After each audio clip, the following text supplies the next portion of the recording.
if these polls hadn't tightened, would Kamala Harris be doing an interview with Fox right now? Well, yeah, Neil, we enjoy coming on your air, and the vice president's looking forward to her interview with Bret tomorrow night. It's actually kind of a stark reminder that we're not really seeing Donald Trump do very many interviews. It's been about a month now since he did a mainstream media interview. And we got to wonder why, you know. So this is a pretty big breaking news story. After months of avoiding this interview, or really any interview at all, Kamala Harris has suddenly decided to sit down with none other than Fox News. Are you shocked by that? Well, take a listen to those details for yourself, and then we'll talk about it. It will be the vice president's first formal sit-down interview on Fox News. And interestingly, it's in the battleground state of Pennsylvania. Today, at this moment, the Real Clear Politics average has President Trump up by 0.1%. But here's the interesting part. Biden was up by 7 on this day in history. He won the state by just 1%.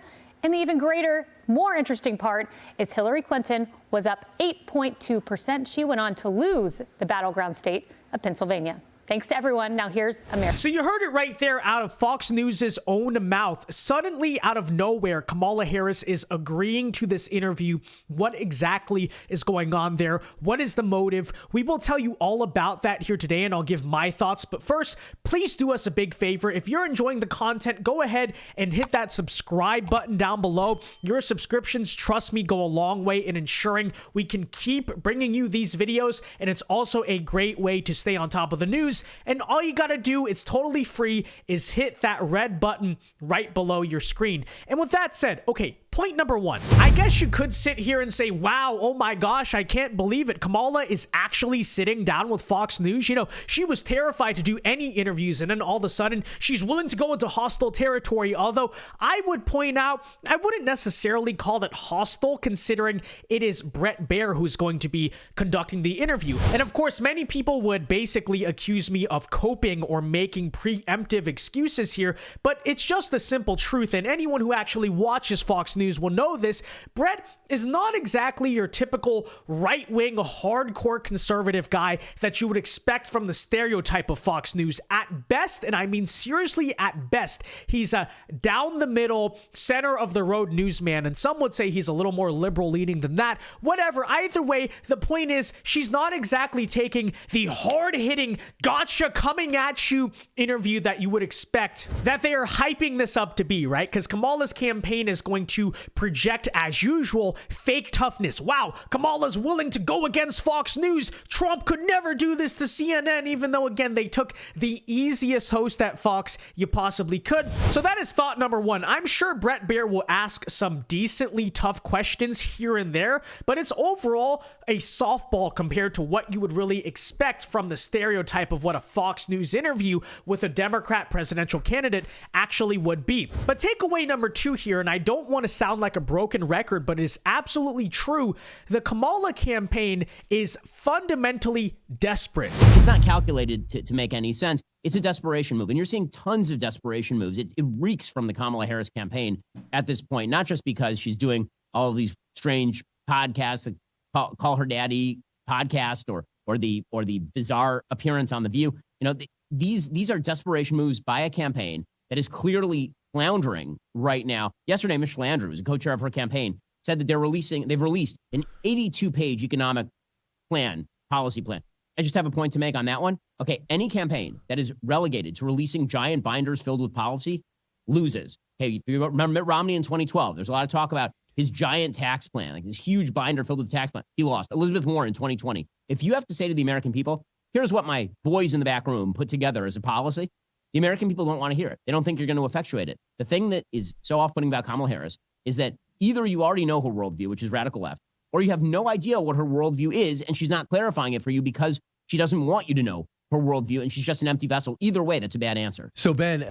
Right, and in regard to this Fox News interview and the entire media blitz she has done for the past week, I once again gotta bring up, you do not magically do a 180 and completely change your political strategy overnight if you believe you are fundamentally winning in a campaign. Because if it ain't broke, why fix it? But if it is broken, surely you do have to fix it. And that has to be the situation. Because, folks, there's an obvious reason why the Democrats have tried to shield Kamala away from interviews as much as possible thus far, and that is because they are reluctant of her ability to not collapse in it, right? Every time Kamala goes and talks on TV, you are taking a serious political risk because she is known to really be able to screw things up with her words. But when you believe you are losing in the election and nothing you are doing on the policy front or the rhetoric front or the door knocking or the campaign ads, then you know you gotta take the gamble and try to do this. And I think that's why Kamala's campaign is threading the needle, hoping if they go on Fox News, on Call Her Daddy, on The View, on all these places, she'll just magically flip the narrative based on vibes alone. And by the way, guys, that narrative, that momentum has not been in her favor as of late. A lot of the polls that maybe in August or September had Kamala Harris winning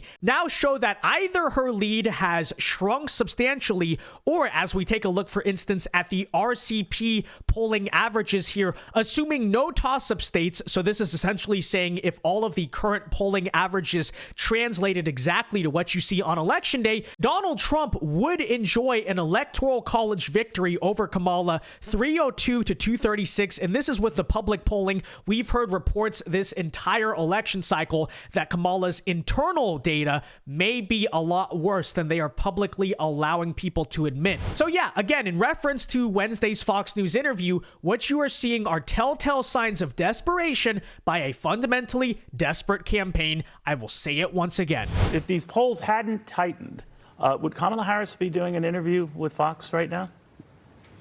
Well, yeah, Neil, we enjoy coming on your air, and the vice president's looking forward to her interview with Bret tomorrow night. It's actually kind of a stark reminder that we're not really seeing Donald Trump do very many interviews. It's been about a month now since he did a mainstream media interview, and we got to wonder why. You know, we called this weekend for him to release his medical records. The vice president released her medical report from her doctor, Donald Trump's team. I heard him on your air last hour insisting that everything is okay and that there's nothing to see here. If these The tactics just do not get worse than this. They're simply, once again, desperately throwing things at the wall and hoping that they stick. How dare Donald Trump not release his medical records even though we were running Joe Biden for most of the 2024 election cycle? He's not being transparent with the American people, and we're suddenly going to bring this up as a talking point like 2 weeks before the election. Yeah, what is that a sign of? A losing campaign desperately trying to change the situation. And of course, how could we forget the talking point that Donald Trump is scared to do interviews? He is hiding from the media, as if Kamala Harris did not notoriously spend the entire campaign cycle until about 2 seconds ago being scared and hiding away from the media. We obviously know this is very dishonest, but again, what are they fundamentally? Desperate. But once again, when you are in desperation, that is exactly what you do. Invent ridiculous strategies and just hope it works. This man is dangerous. Not to mention Roland. Let's fast forward to right now. His staff won't let him do a 60 Minutes interview. Every president for the last half century has done one, anyone who's running for president. Everyone has done it, except Donald Trump. He will not debate me again. I put out my medical records. He won't put out his medical records. And you have to ask, why is his staff doing that? And it may be because they think he's just not ready. It's just so ridiculous. So with that said, ladies and gentlemen, look, Bret Baier has a very unique opportunity to essentially end Kamala Harris's campaign on Wednesday night by going all out. Right? Really asking the hard-hitting questions. Will he, or will he try to seem more fair and balanced and objective, as even though the entire media is basically stacked against Donald Trump? I don't know. It is what it is. I guess we would just have to wait and see what happens. But given the way the Democrats have conducted themselves throughout this entire election year up until about 2 seconds ago, you certainly have to ask a bunch of questions about why they're even taking an interview with Fox News to begin with. I don't know. It is certainly very interesting, suspicious to say the least. And with that said, folks, let me know your thoughts about all of this in the comment section down below. Be sure to leave a like on this video, subscribe to the channel if you are new, and until next time, God bless and peace.